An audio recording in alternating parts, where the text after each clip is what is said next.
Mukunda jewellers వారి Purvi gold and diamonds November 1న KPHB లో ఘనంగా ప్రారంభం. ఓపెనింగ్ ఆఫర్ గా ప్రతి 3 లక్షల కొనుగోలుకు ఒక బంగారు నాణెం ఉచితంగా పొందండి. హైదరాబాద్లోని కీలక నియోజకవర్గం జూబ్లీహిల్స్ ఉప ఎన్నిక పోరుకు ఖచ్చితంగా 9 రోజుల సమయం మాత్రమే ఉంది. నవంబర్ 11న ఉప ఎన్నికల పోలింగ్ జరగనుంది. దీనికి ముందు రోజు అంటే 10వ తేదీన ప్రచారం ఉండదు.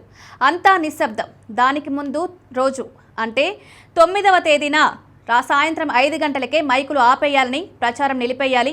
సో ఇతమిత్తంగా చూస్తే శనివారం నుంచి ఖచ్చితంగా 9 రోజులు మాత్రమే ప్రచారానికి గడువుంది. ఈ నేపథ్యంలో ప్రధాన పార్టీలైన బీఆర్ఎస్, కాంగ్రెస్, బీజేపీల ప్రచార పర్వం ఎలా సాగుతోంది, ఎవరెవరు ఏ విషయాలను ప్రస్తావిస్తున్నారు అనేది ఆసక్తికరంగా మారింది. ఈ వ్యవహారం చూస్తే ఎవరికి వారు పొరుగు పార్టీలపై విమర్శలు చేస్తున్నారు. ఇది సహజమే.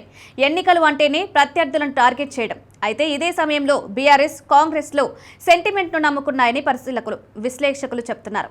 ఇక బీజేపీ మోడీ పేరుతో ప్రచారాన్ని సాగిస్తోంది.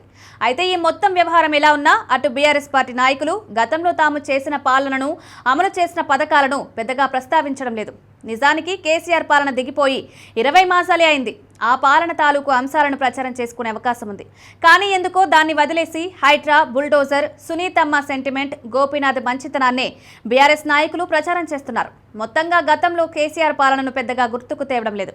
ఇక కాంగ్రెస్ నాయకులు కూడా తమ ప్రచారాన్ని గడప గడపకు తీసుకువెళ్తున్న 20 మాసాల్లో చేసిన మంచిని ప్రచారం చేసుకోలేకపోతున్నారన్న వాదన వినిపిస్తోంది. మంత్రులు సీతక్క, జూపల్లి కృష్ణారావులకు ఎదురైన అనుభవాలతో తెరవనక ఏం జరిగిందో ఏమో ఇప్పుడు కేవలం బీఆర్ఎస్ను టార్గెట్ చేస్తున్నారు.